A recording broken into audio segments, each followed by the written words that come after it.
சாதம் காய்கறிகளும் பிரமாதம் அந்த கௌரவ பிரசாதம் இதுவே எனக்கு போதும்.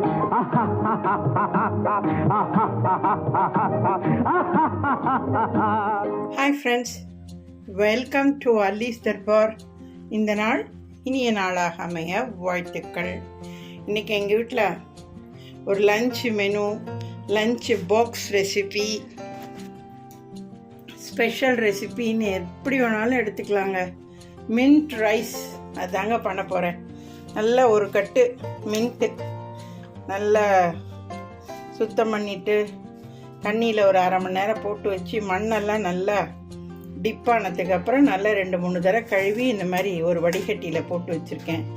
பாசுமதி ரைஸ் இந்த கப்பால் ஒரு கப்பு எடுத்து நல்லா கழுவி ஒரு அரை டம்ளர் தண்ணி ஊற்றி ஊற வச்சுருக்கேன். ஒரு 3 பச்சை மிளகா, ஒரு பெரிய வெங்காயம் பெருசாக ஒன்று, அதை இதில் நான் வச்சுருக்கேன். இதோட இந்த புதினாவையும் சேர்த்து பேஸ்ட்டாக அரைச்சி எடுத்து வச்சுக்கணும். 1 டேபிள் ஸ்பூன் இஞ்சி பூண்டு பேஸ்ட்டு, 3 பெரிய வெங்காயம், லைம், அவ்வளோதான்.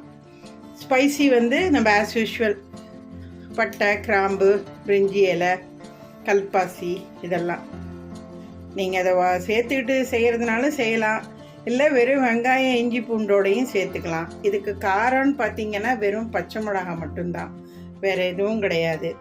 ரொம்ப ரொம்ப சிம்பிளான பட் டேஸ்டான நல்ல செரிமான தன்மையை கொடுக்கக்கூடிய, பசியை தூண்டக்கூடிய ஒரு அருமையான புதினா சாதம், புதினா பிரியாணி, புதினா புலாவ், நம்ம இஷ்டத்துக்கு எது வேணாலும் ஹெட்டிங் வச்சுக்கலாம். ஸோ அதுதான் இன்றைக்கி உங்களுக்கு செஞ்சு காட்ட போகிறேன். இதை நான் 1 pot ரைஸாக செஞ்சு காட்ட போகிறேன். ஸோ அதனால் அடுப்பில் கடாயை போட்டிருக்கேன். டைரெக்டாக இந்த ரைஸை நான் ரெடி பண்ண போகிறேங்க. நான் இப்போ ஒன்று ஒன்றா தாளிக்கும் போது எல்லாம் உங்களுக்கு நான் செஞ்சு காட்டுறேன்.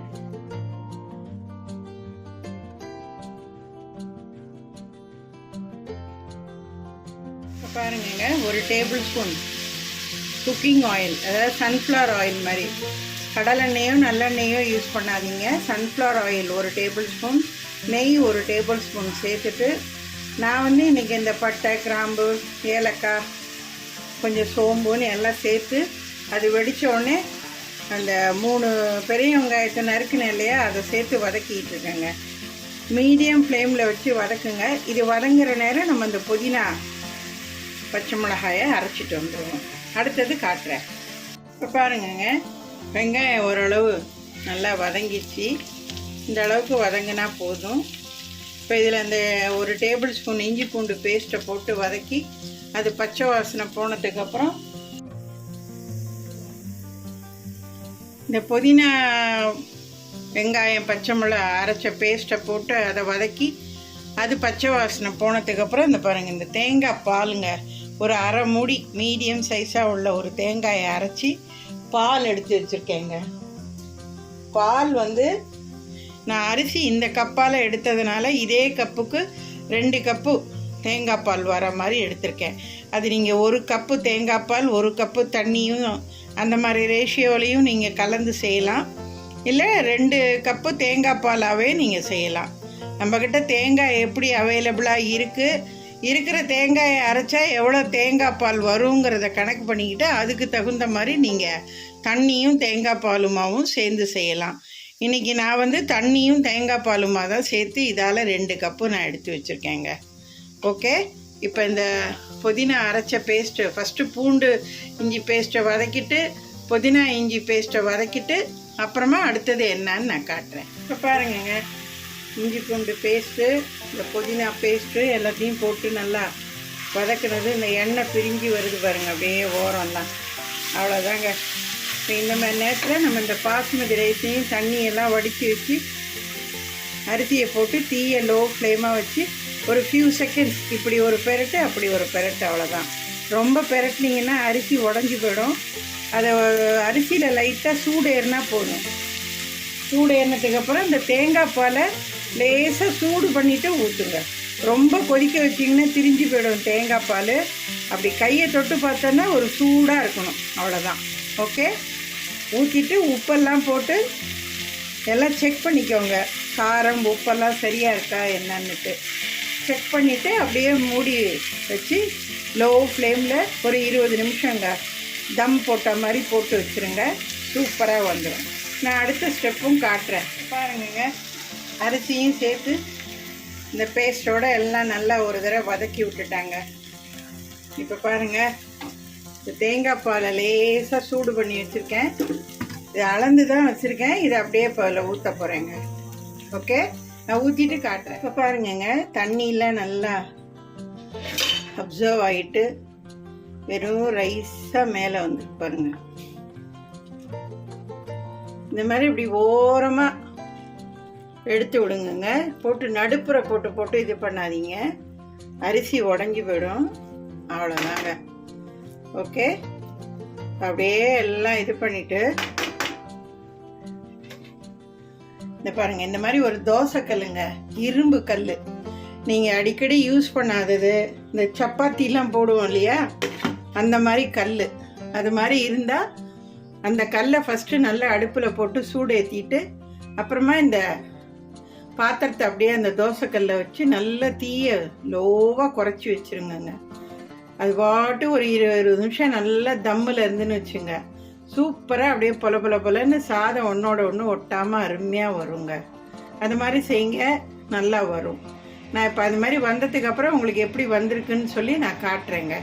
இப்போ இந்த மாதிரி ஸ்டேஜில் நீங்கள் என்ன பண்ணுங்கள், ஒரு மூடி மீடியம் சைஸ் எலுமிச்சம்பழத்தை அப்படியே பிழிஞ்சு விட்டுடுங்க.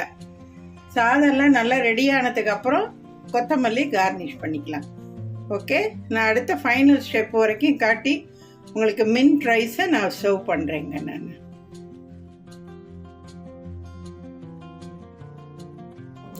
மரவள்ளிக்கிழங்கு பொரியல் எப்படி செஞ்சேங்கிற அந்த வீடியோவை தனி வீடியோவை அடுத்தது நான் போஸ்ட் பண்ணுறேங்க. அன்பிலீவபிள் டேஸ்ட்டுங்க, உடம்புக்கு அவ்வளோ நல்லது, நல்ல ப்ரோட்டீன் அண்டு ஃபைபர் கண்டென்ட் உள்ளது. அப்படியே உருளைக்கிழங்கு பொடி மாஸ் மாதிரியே அவ்வளோ சூப்பராக டாப்பாக இருக்குங்க. சாம்பார் சாதத்துக்கெல்லாம் செமையாக இருக்குங்க, ரொம்ப நல்லாயிருக்கும். கண்டிப்பாக அடுத்த வீடியோவில் போடுறேன். வீடியோவை கவனித்து பார்த்து நீங்களும் செய்யுங்க. Okay, hi friends.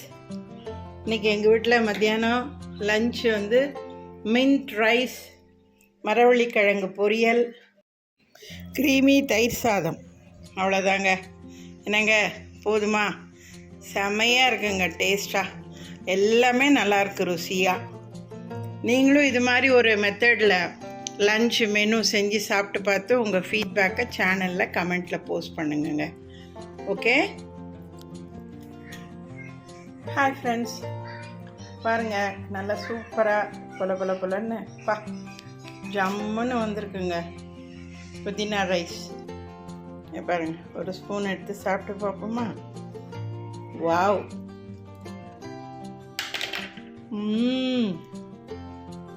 அப்பா சுடுதுங்க, செம்மையாக இருக்குங்க புதினா ரைஸ். கொஞ்சம் உப்பு பத்தலை, பட்டு நம்ம ஆனியன் ரைத்தா சைட் டிஷ் என்ன வச்சு சாப்பிட்றோமோ அதுக்கு சரியாக இருக்குங்க. அன்பிலீவபிள் டேஸ்ட்டுங்க, அவ்வளோ அருமையாக இருக்குது. நல்லா சாதம் ரெடி ஆனதுக்கப்புறம் எலுமிச்சம்பழம் புழிங்கங்க. ஏன்னா தேங்காய் பால் ஊற்றின உடனே அதில் எலுமிச்சம்பழம் புழிஞ்சிங்கன்னா திரிஞ்சு போயிடும். தேங்காய் பால் ஒரு மாதிரி திரியே ஆகிடும். அப்புறம் அதோடையே நீங்கள் ரைஸை சேர்த்து புதினா ரைஸ் பண்ணிங்கன்னா ஒரு மாதிரி சாதம் வெந்ததுக்கப்புறம் பார்த்தீங்கன்னா மேலெல்லாம் ஒரு மாதிரி அப்படியே திரியாக இருக்கும். அதனால் சாதம் ரெடி ஆனதுக்கப்புறம் நீங்கள் லெமனை புழிங்க. ஓகே, நிச்சயம் உங்களுக்கும் இந்த மின்ட் ரைஸ் என்னோடய ஸ்டைல் அண்ட் மெத்தடில் பிடிச்சிருக்குன்னு நினைக்கிறேன். நீங்களும் இதை விரும்புவீங்கன்னு நினைக்கிறேன். என்னோடய சேனலை சப்ஸ்கிரைப் பண்ணுங்கள், லைக் பண்ணுங்கள், ஷேர் பண்ணுங்கள், ஆல் பெல் சிம்பலை கிளிக் பண்ணிக்கோங்க. என்னோடய எல்லா வீடியோ நோட்டிஃபிகேஷனும் உடனே உங்களுக்கு வந்துடுங்க. சப்ஸ்கிரைப் பண்ணாமலே நிறைய பேர் பார்க்குறீங்க, தயவு செஞ்சு சப்ஸ்கிரைப் பண்ணி பாருங்கங்க. Have it. Yummy. See you next. Bye-bye.